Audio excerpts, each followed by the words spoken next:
Welcome to the first installment of the Deep Caribbean Studies Book Talk series, a new programming series at the Digital Library of the Caribbean, generally supported by a community project grant from Florida Humanities. My name is Katie Coliron, and I'm the Outreach Program Manager for the Digital Library of the Caribbean here at Florida International University Libraries in Miami, Florida. In this series, we are featuring authors of new and recently released academic books in Caribbean studies, giving public-facing book talks about the content of said books. I would also like to acknowledge our other major sponsors of this series, the Little Haiti Cultural Complex, the African American Research Library and Cultural Center in Broward County, specifically part of the Broward County Library, the Miami-Dade Public Library System, the FIU Libraries, the FIU Kimberly Green Latin American and Caribbean Center, the FIU Cuban Research Institute, and the FIU Wolfsonian Public Humanities Lab. Today's talk is also sponsored by the FIU Department of History. And today, for our inaugural talk in this series on Earth Day, very appropriately, we have Dr. María Cristina Garcia, who is the Harold A. Newman Professor of American Studies and Stephen H. Weiss Presidential Fellow at Cornell University. She's the author of many other publications, including Havana, USA, Cuban Exiles and Cuban Americans in South Florida, from the University of California Press, and published in 1996, a real touchstone for those of us interested in South Florida, as well as the Refugee Challenge in Post-Cold War Latin America, or Post-Cold War America, released in 2017 from Oxford University Press. Today, she will be presenting on her latest book, State of Disaster, The Failure of U.S. Migration Policy in an Age of Climate Change, released in 2022 from UNC Press. The book will be made available for checkout at the African American Research Library and Cultural Center in Fort Lauderdale, the Miami-Dade Public Library Edison Branch, and FIU's Green Library. This talk is also being recorded, just so everyone here is aware, and will be made available via the dLOC repository, the dLOC YouTube channel, and as audio on the New Books Network podcast. So without further ado, I'm going to turn it over to our presenter today, Dr. María Cristina Garcia. Thank you so much, Katie. Let me share my screen. Okay. All right, thank you. So it's a pleasure to be here with you this afternoon to talk about my new book, State of Disaster, The Failure of U.S. Migration Policy in an Age of Climate Change. As Katie said, I'm María Cristina Garcia, the Howard A. Newman Professor of American Studies at Cornell University. Historians who study migration know that extreme weather events such as hurricanes, earthquakes, and volcanic eruptions, and slower onset disasters like soil erosion, drought, and desertification have displaced people for millennia. It's part of the human story. Extreme weather events serve as tipping points that set societal change into motion, or they accelerate changes that are already underway. They disrupt livelihoods, they cause shortages in food and water that can spark sectarian conflict as populations blame each other and turn on each other. They destabilize governments, and they force people to migrate internally within countries and across imperial, continental, and national borders. Environmental disasters have cascading consequences. We're now living in an era of accelerated climate change. At no other time in human history have we had 8 billion people living on the planet, all contributing in some way to the behaviors that are accelerating changes that in the deep past occurred over thousands of years rather than decades. As environmental historian John R. McNeill wrote back in 2007, while there are analogs in Earth's history for the climate change that is now underway, there are none in human history. We have entered uncharted terrain. Now, much of the discussion on climate change has focused on sustainability and on building resilience, that is, helping people adapt to the realities of climate change so that they can exercise the basic human right to stay home. And those discussions are essential.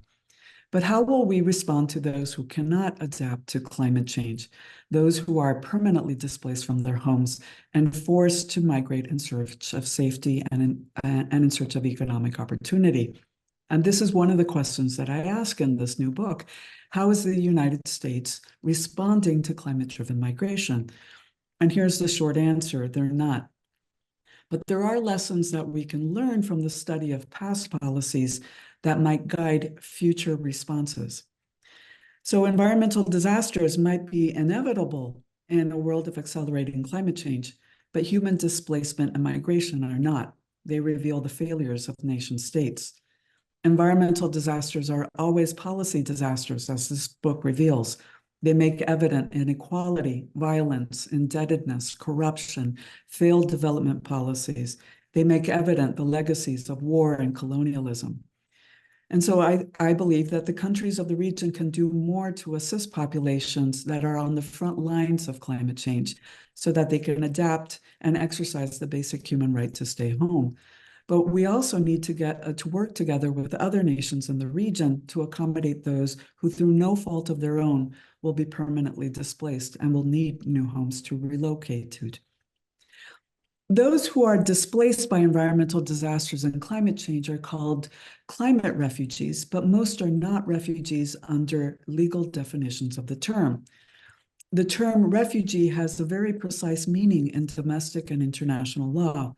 Refugees are individuals unable to return to their country of origin or of habitual residence because of a well-founded fear of persecution on account of race, religion, nationality, membership in a particular social group, or political opinion.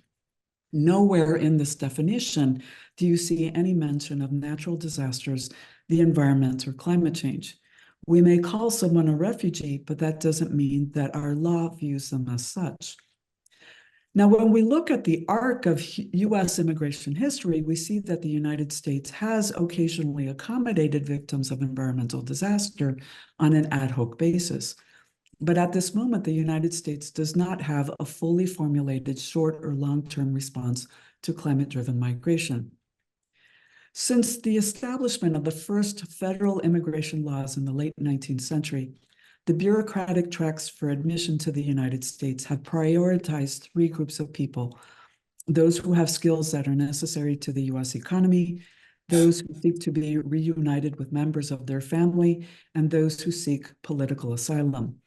But these distinct tracks for admission fail to recognize that more often than not, migration is multi-causal, produced by a wide and complex range of intersecting drivers that oftentimes make it impossible to pinpoint a sole cause for migration. The environmental drivers for migration are often obscured in the reports of the U.S. immigration bureaucracy. It's only when scholars and journalists have interviewed immigrants that they have been able to see how disasters uproot people from their homes. It's in the stories that migrants share about their experiences that these environmental drivers become visible. Here's one example. Environmental disasters displace Honduran farmers every single year. Honduras, like other countries in the narrow strip we call Central America, is hard hit every year by hurricanes and tropical storms on both coasts. And when these storms hit, they cause flooding and mudslides that affect both rural and urban populations. When Honduran farmers abandoned the land to migrate to cities like San Pedro Sula and Tegucigalpa in search of work, their poverty might force them to live in equally precarious conditions in shanty towns on the outskirts of cities, for example, built on unstable slopes. And these conditions leave them, once again, vulnerable to storms, floods, and mudslides. In the cities, they might not find the jobs that they seek, or they might encounter political or criminal violence that then convinces them to undertake an overland journey to Mexico, the United States, or Canada in search of safety and economic opportunity. But by the time they reach the US-Mexico border, our politicians and news media portray them as economic migrants storming the gates in migrant caravans. Yes, these immigrants are economically driven, but lost in this conversation are the environmental and the political drivers that displace them in the first place. Their migration is multi-causal, but that gets lost in the discussion.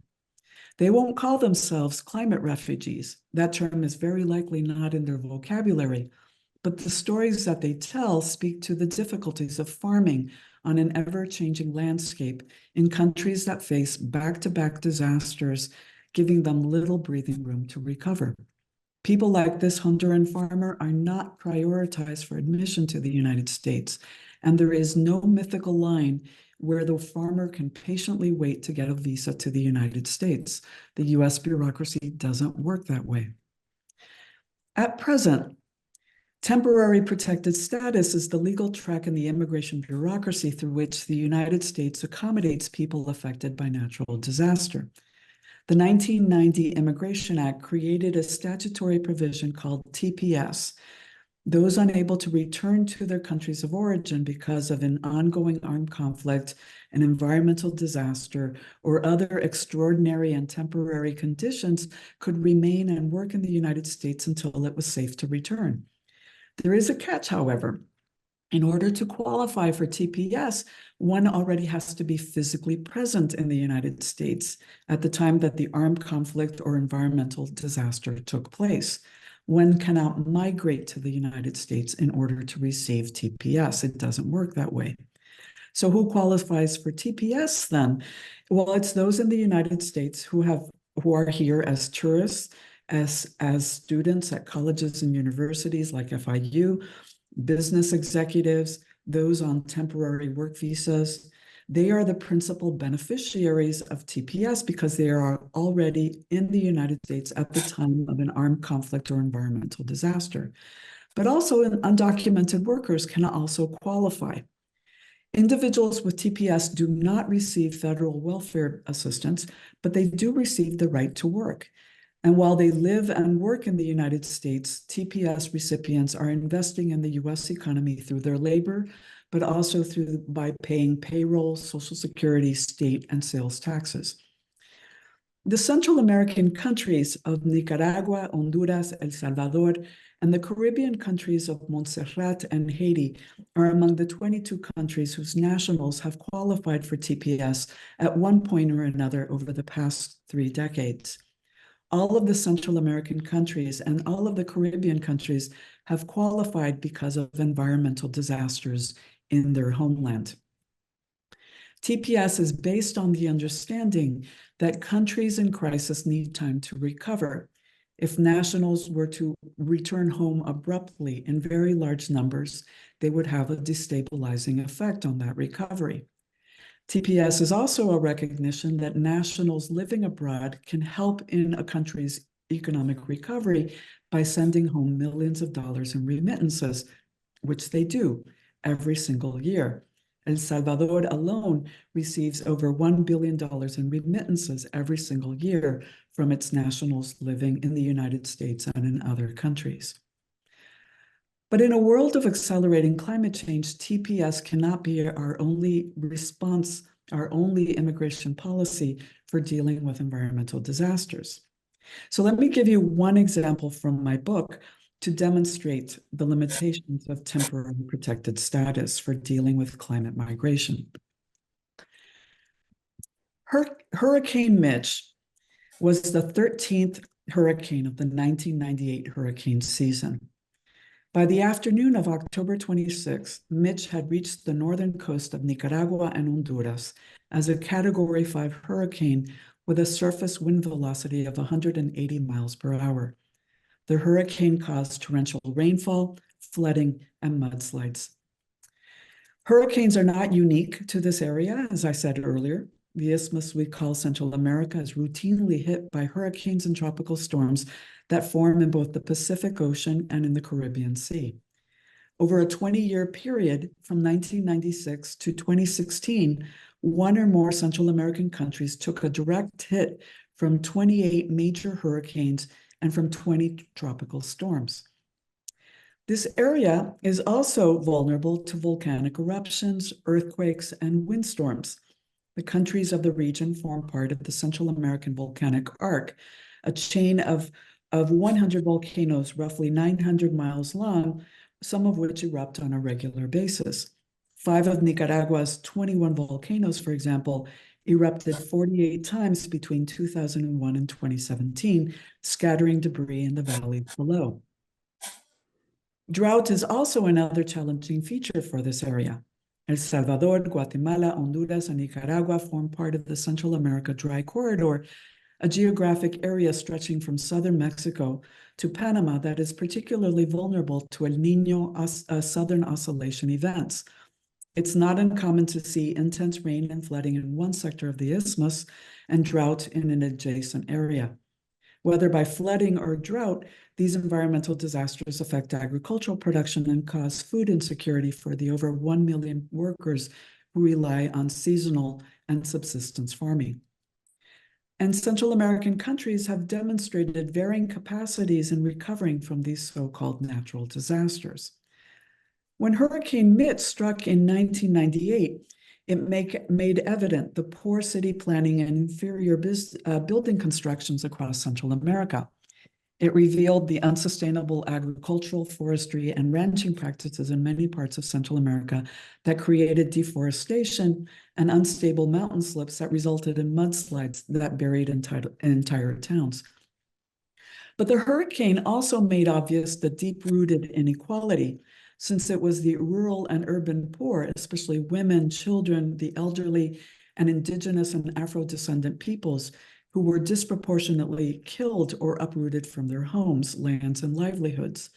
Hurricane Mitch was an environmental disaster, but it was also a policy disaster, and the poor endured the most significant consequences. As one Honduran scholar noted, the rains fell on all of Honduras, but not everyone got drenched. Across Central America, the catalog of destruction was heartbreaking. But Nicaragua and Honduras were especially hard hit. In Nicaragua, the largest country in Central America, some 450,000 people were left unhoused. And in Honduras, over 600,000 people were left unhoused. The storm destroyed tens of thousands of private and public buildings, including homes, schools, and medical clinics. And although emergency personnel arrived from all over the world, aid workers found it difficult to reach the victims because the storm destroyed or damaged bridges and roads or made them impassable.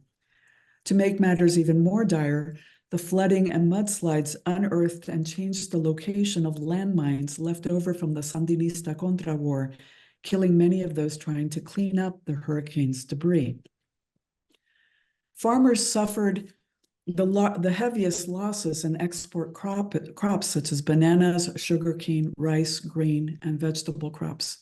But the following year's harvest was also affected because planting generally occurred in November and December, but the fields and the equipment remained underwater for months. The loss of livestock meant that dairy, egg, and meat production also declined over the following years. The shrimping and fishing industries were hard hit because shrimp farms were destroyed, fishermen lost their boats, and broken sewer lines and septic tanks polluted area waters. Only the coffee crop seemed comparatively unscathed, but the condition of roads, bridges, and ports made the delivery of the coffee crop virtually impossible.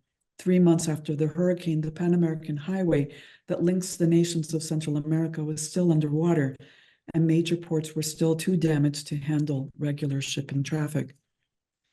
Despite the Central American Isthmus' susceptibility to hurricanes, earthquakes, volcanic eruptions, drought, and other environmental disasters, the regional governments were not prepared to deal with the crisis, in part because of their poverty, but also because of their indebtedness. Much of the national income went to just service the debt, and this prevented the large-scale infrastructure projects that are necessary to help populations adapt. But these were also post-conflict societies that were still dealing with the fallout of decades-long war. The Clinton administration monitored the situation in Central America very carefully and provided Congress and the news media with regular updates on recovery efforts. Knowing that Congress was weary of U.S. interventions in Central America, administration officials assured legislators that any American expenditures on humanitarian relief and reconstruction served our national interest. And when moral appeals failed, the Clinton administration officials often used the threat of a new Central American migration to try to convince reluctant legislators to open the coffers. These compelling rationales to justify humanitarian assistance sidestepped the fact that the United States had a particular obligation to Central America. Central America's obstacles to recovery were due in part to the wars of the previous decades, which had exacerbated inequality and corruption, increased the national debts, and weakened political institutions and civil society organizations.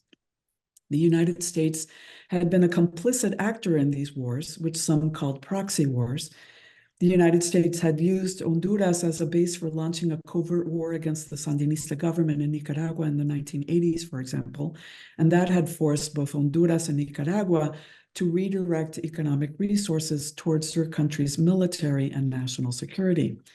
So it was this history of U.S. intervention in the region that shaped humanitarian and immigration policy responses to Hurricane Mitch.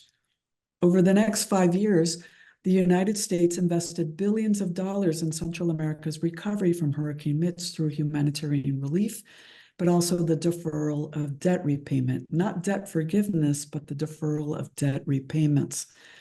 On the immigration front, the United States suspended the deportation of tens of thousands of undocumented Nicaraguans and Hondurans, knowing that their sudden arrival back home would only put more economic pressure on these governments trying to rebuild homes and jobs. And the administration also, in tandem with a stopping of deportation, also offered TPS, temporary protected status, to tens of thousands of Nicaraguans and Hondurans who were already in the United States as students, tourists, merchants, and undocumented workers. Concerned that TPS might encourage more Central Americans to come to the U.S., the administration used the Central American news media to try to disabuse would-be migrants of this idea. Migration from Central America had begun to level off and even decrease in the years after the Central American Peace Accords were signed in 1992 and 1996, but their numbers increased once again after Hurricane Mitch. Of the two countries hardest hit by Hurricane Mitch, Nicaragua and Honduras, Honduras produced the largest migration to Mexico, the United States, and Canada. Most Nicaraguans seem to have migrated to Costa Rica, where they already comprise 10% of the population. But over 80% of those who left Honduras after Hurricane Mitch settled in the United States and Canada. By 2005, the city of New Orleans had become home to the largest Honduran population in the United States. Most of their countrymen never made it past the US-Mexico border. They were removed by a process known as expedited removal. But despite these obstacles, in some parts of Honduras, migration to the United States became an important coping strategy in the wake of Hurricane Mitch. As anthropologist David Reichman found in his study of coffee farmers, prior to Hurricane Mitch, migration was a relatively unusual practice of last resort. But after Hurricane Mitch, migration became a routine strategy for dealing with environmental disaster. Remittances to both countries also increased. By 2000, 25% of the Honduran population received a substantial part of its income in the form of remittances from family members living abroad. And by 2019, Hondurans living abroad were sending home $5.4 billion in remittances, and millions more were being sent home in appliances, computers, cell phones, and other consumer goods. As scholar Manuel Torres Calderon noted, migrants had become Honduras's most important export, more valuable than the country's banana and coffee crop. Now, back in 1998, the Clinton administration recognized that climate change was playing a role in Central America's economic and political destabilization. 2 decades later, in 2020, we had another record-breaking hurricane season, the most active Atlantic hurricane season on record to date, so active that the World Meteorological Organization exhausted its list of 2020 names for storms and had to draw on the Greek alphabet to name the storms. That year, 20 years after Hurricane Mitch, Hurricanes Eta and Iota once again caused severe flooding and landslides in Central America, affecting 11 million people who were already suffering from other disasters, including the coronavirus pandemic.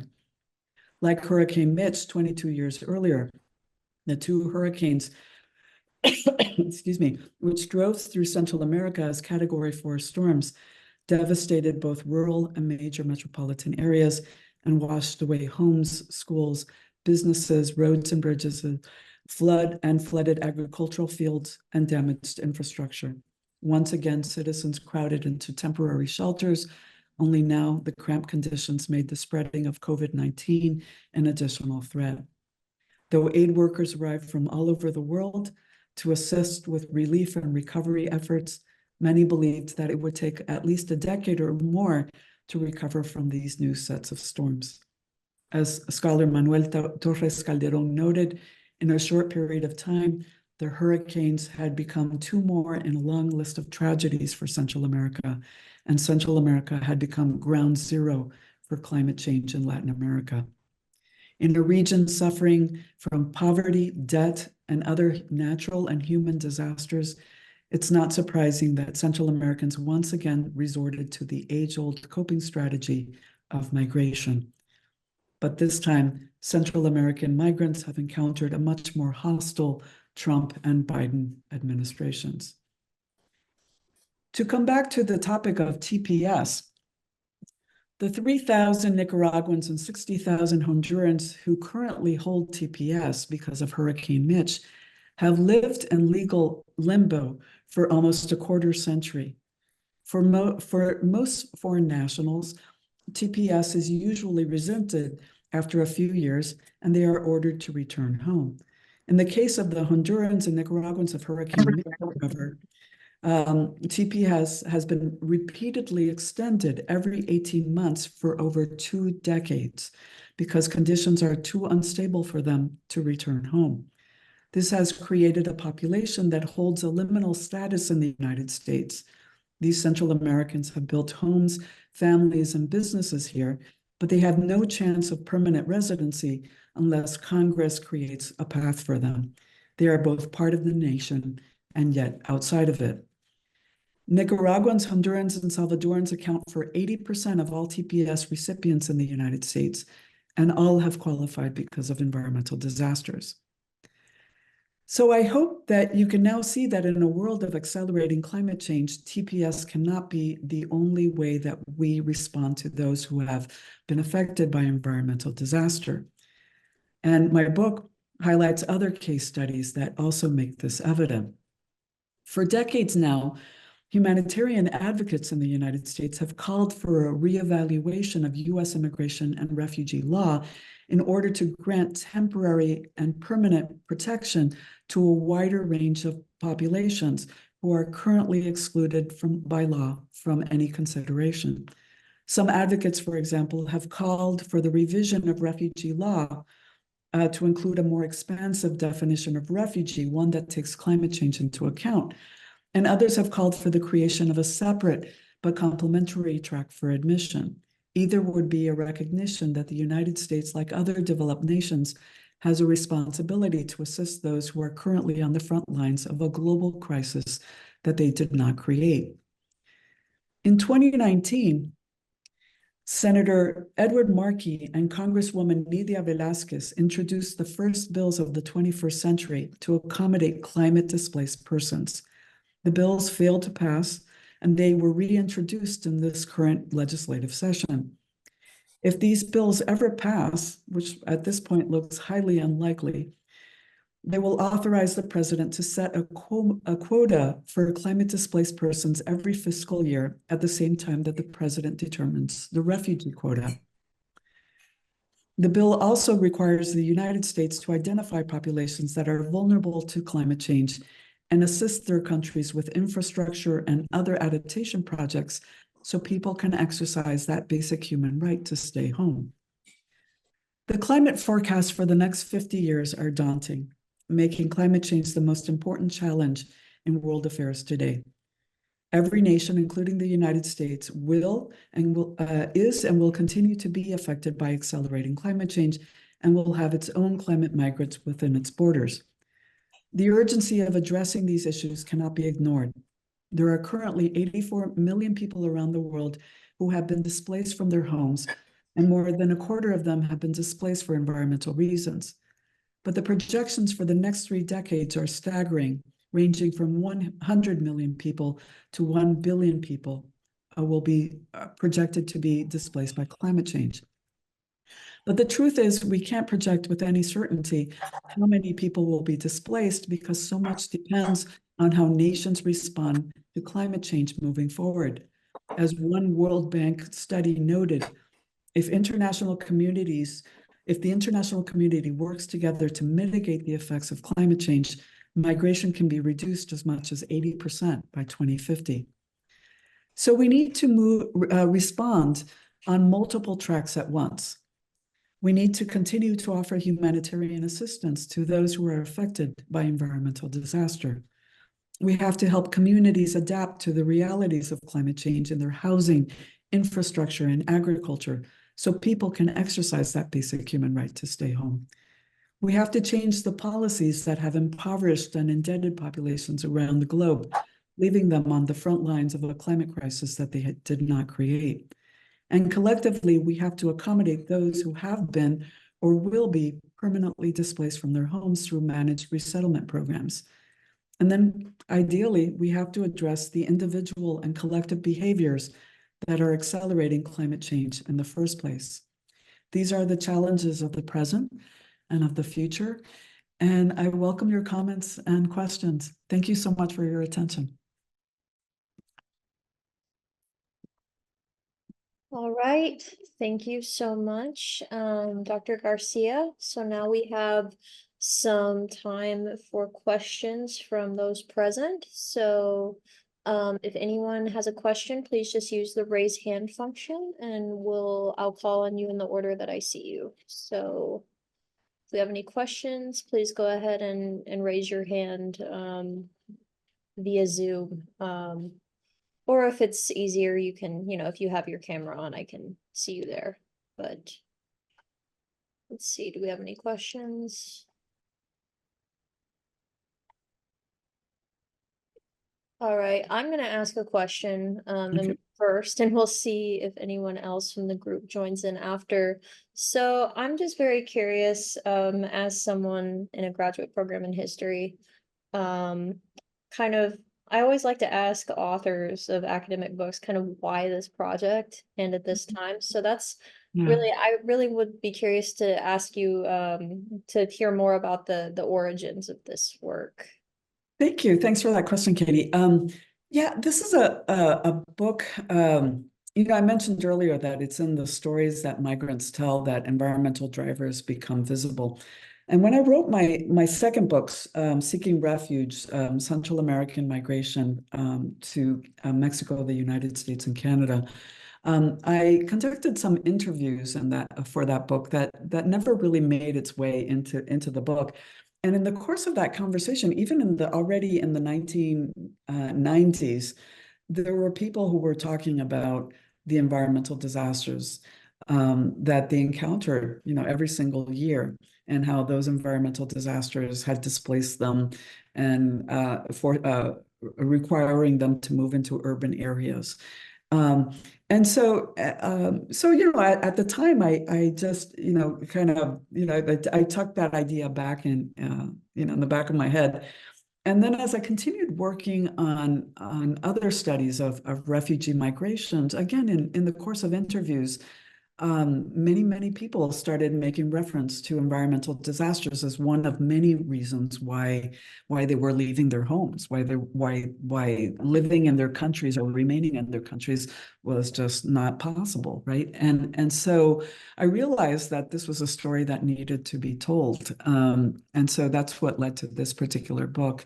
And so in the course of writing this book, this is where I discovered that we have responded on an ad hoc basis to lots of different populations who have experienced environmental disaster. It's always been controversial, but at present, the only policy that we seem to have in place is TPS, which really is not an adequate response moving forward. And so the chapter on Central America, on Honduras and Nicaraguans, is one example of how TPS doesn't work. I have another chapter there on Montserrat, the people of Montserrat, who were affected by a volcanic eruption, and the impact that volcanic eruption had on their society.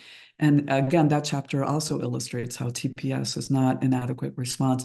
But I also have a chapter on Puerto Rico and the U.S. Virgin Islands, because, when we think of climate-driven migration, we think of people out there, out in the world who are being displaced. But I wanted to talk about internal migration within the United States, and I wanted to talk about the U.S. territories, because so many people often lose sight of the U.S. territories and forget that the residents there are U.S. citizens. So I wanted to have at least a chapter on internal migration.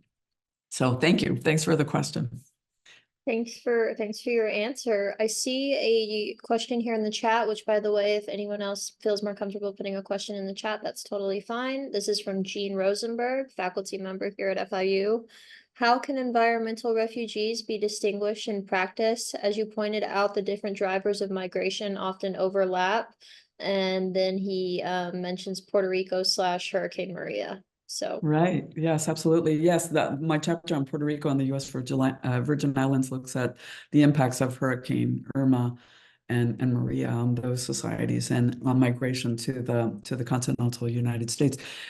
You raise an excellent question, and that's therein lies the challenge. You know, in the past, when we responded to environmental crises, it was always controversial. You know, it was always, like, for example, there were a series of disasters in the 1950s in the Azores that led to the passage of a law that accommodated people who were forced to flee the Azores to come to, and it facilitated their migration to the U.S. And at the time, members of Congress objected to their accommodation for multiple reasons. But one of the primary reasons was that these were individuals who had been temporarily displaced, not permanently displaced. And it didn't make sense to provide permanent accommodation to people who had been temporarily displaced. And that's the challenge that we have today. You know, at what point has a person or a community been displaced on a permanent basis, right? Or is it just temporary? So in refugee law, one of the considerations that our policymakers consider when they're trying to determine if somebody should receive asylum or refugee status is they ask the person, could you have found safety by moving to another part of your country, right? And I imagine that will be a question that will need to be considered when accommodating climate displaced people. Could you have found safety by moving to another part of your country? And so assessing when a person has been permanently displaced, that will be the challenge. I think right now, the societies that are probably most able to demonstrate permanent displacement are the small island states. The small island states of the Indian and Pacific Oceans, but also the Caribbean. You know, I mentioned Montserrat, which is the subject of one of the chapters in this book. This series of volcanic eruptions in the 1990s in Montserrat led to the loss of 2/3 of the island's capacity. So 2/3 of the island is now uninhabitable. And that led to the displacement of 2/3 of its population. They were permanently displaced. And they went to either other islands in the Caribbean. A few came to the United States. Many more went to the United Kingdom because they're part of the Commonwealth. And so it's small island states that are currently now at the front lines, who are probably most able to demonstrate that they will be permanently displaced from their livelihoods, from their homes. thank you so much. And I see that Dr. Rosenberg added here, and the disaster can also be slow motion sea level rise. Right. Yeah. As you know, in South Florida very well, right? Yeah, I mean, that's becoming more and more evident, right? So Definitely. I see we have a question here from Giovanna Violi, who's a PhD student here at FIU in history. Giovanna says, you suggest that humanitarian assistance is one of the measures that could help address the issue of climate displacement. However, we know that in the past, humanitarian assistance resulted in even more damage for Central and South American nations to the benefit of the US and other countries who intervened. How can we make sure that humanitarian assistance be practiced without the pitfalls that have been encountered in the past? yeah, actually, you're absolutely right. And that's an excellent comment. I don't think I have an easy answer to that. I think humanitarian assistance is not the only response. I think we have to, as I said towards the end of the talk, we have to proceed on multiple tracks at once. I think so much in Central America, for example, Hurricane Mitch really made evident just the indebtedness, the inability to address or to help populations adapt, and to engage the infrastructure projects that were necessary, because so much of their income goes to just service the debt, right? And so I think the most appropriate response, I think, would have been debt relief, or debt forgiveness, excuse me, rather than a deferral of debt payments. And there were a few countries that did offer Central American nations debt forgiveness, but most of the Paris nations did not. And the so-called Paris Club nations did not offer debt forgiveness. And so, that contributes to poverty, right? But in terms of the humanitarian assistance, yes, putting the safeguards in place so that it's not siphoned off, as has occurred at many times, over the generations, that doesn't impose conditions on needy populations accessing that humanitarian assistance. There need to be these safeguards in place, but what form that will take, I'm not entirely sure. I welcome your suggestions. If you would, I would love to know what you have to say about that.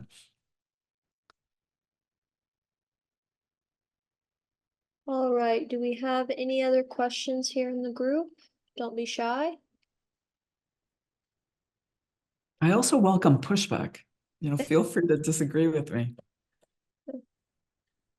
If we don't have anything immediately, I will ask a question that so for those listening on the New Books Network podcast, I frequently host here as well, and I always conclude interviews with authors by asking them, what's next? So what are you currently working on? Do you have any projects that you would like to share with us, Dr. Garcia? Yes, actually, I'm working on a book right now that deals with immigration mythologies, our origin stories, the stories that we tell about ourselves as a people, and some of which are historically accurate, some of which are not.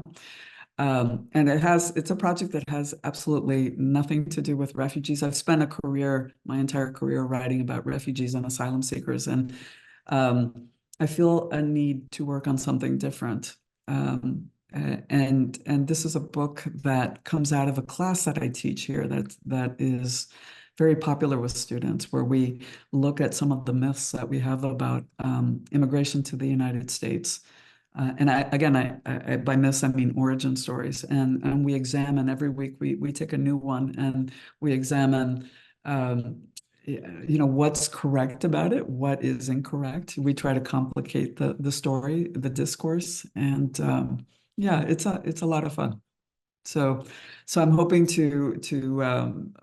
yeah, that's the book I'm working on right now. Sounds very, very fascinating. So Very different. yeah, definitely. I personally will be on the lookout for that. So if we oh, Giovanna has added to the chat. She says I cannot unmute myself, but I appreciate your answer. I do not have a good answer either, but as someone who studies the Caribbean, I have encountered people who, even in dire situations, climate related or else, rejected a suggestion of US intervention because they sustained that in the past such intervention was more damaging than the initial problem. Yeah. So I've been thinking about this a lot lately. Yeah. I think it's I mean, one of the positive things to come out of Hurricane Mitch was a reinvigoration of civil society organizations who were encouraged to play a stronger role in determining the distribution of aid, right? And so they tried to create more opportunities for local governance in the distribution of aid. Sometimes it worked, sometimes it did not. And yeah, but it was an attempt to acknowledge the very problems that you brought up in the conversation today. Thanks. So I see we have another question from Dr. Rosenberg. How can we diffuse immigration as an issue in partisan politics? I don't think we can diffuse it completely. I think we need to continue to provide information because I think I think we're being inundated by disinformation, and so I think I think those of us who know about this topic, who research this topic, who care about this topic, need to try to counteract some of that disinformation and provide more reputable sources, for the general public to consider as they decide, what policy solutions make the most sense for them. Right. So, but it's frustrating. It's really, really frustrating. Every time I log on to different social media sites, I am astounded by the amount of disinformation that is circulating, and it's really disheartening. But I'm also heartened by the fact that many of my colleagues they're continuing to post on social media as a way to counteract some of that disinformation. And this applies not just to immigration; it applies to every issue, right? All right, so if we have any other questions, I think this should be last call. So if you have any other questions, please raise your hand or put them in the chat. Do we have anybody? Questions, comments? Thank you. Thank you so much for spending over an hour with me. So thank you so much.